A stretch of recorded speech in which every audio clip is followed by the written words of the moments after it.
Now we are discussing about the bistable multivibrator. In this bistable multivibrator, this is the circuit diagram board of the bistable multivibrator. Here, three instruments we have to connect, plus or minus 12. This is your plus 12 volt, and this is your ground line, or we can say minus 12 volt here. Connect minus 12 volt here, plus 12 volt, right? See here plus 12 volt and here minus 12 volt. Be careful, right? Second, that means what? First instrument is power supply. Second instrument is connect here V input. V input, it is coming from the function generator, and this is our function generator, right? So we have to connect these two terminal of the function generator. Here this is your positive, connect here positive input, connect the second is the common, right? So first instrument power supply plus 12 volt, and this is your ground line. Second instrument, the this is your function generator, which gives us the different types of the waveform. We have to select here square wave. We have to select here square wave. Frequency, take the frequency 1 kilohertz first, right? And the third instrument is our output. We have to measure the output from CRO. So this is our CRO. So this is our output. It is connect to the CRO. So in bistable multivibrator, there is a three instrument. First power supply, second function generator, and third is the output, right? What we have to change? So we see the observation table. This is our observation table. This is our observation table. So input pulsar means input, whatever the input we have to give from this function generator, right? So here we have to select the square wave. For some of the value we can select the 1 kilohertz frequency. So find out the periodic time, find out the calculate the 1 upon t.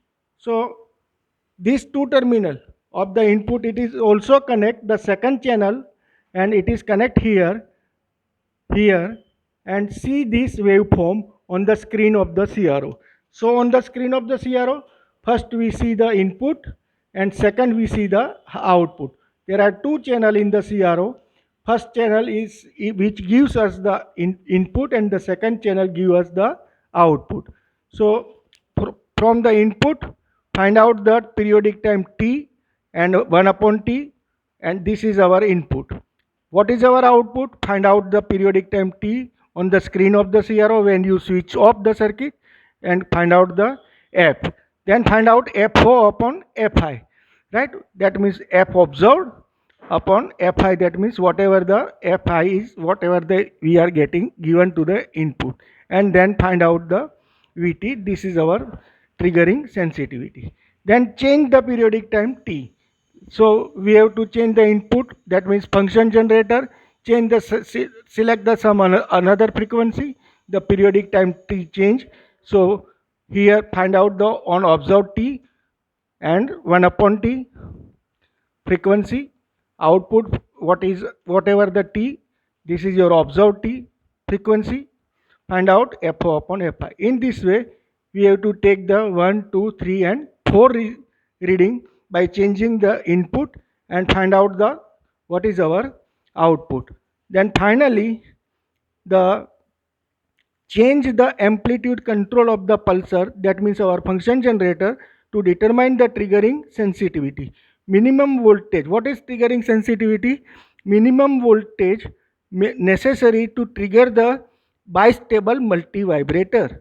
That means change the pulsar width and observe both the input and output pulse width and the square wave output on the either collector of the Q1 or Q2.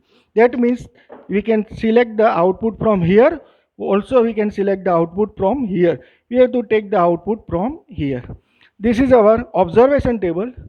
This is our observation table, and this is our switchboard, circuit board. This is our circuit diagram. This is our input and this is our output. That means T2 is equal to 2 times T1. T2 is equal to 2 times T1. Whatever the T1 here, it is twice here. That's all. Thank you.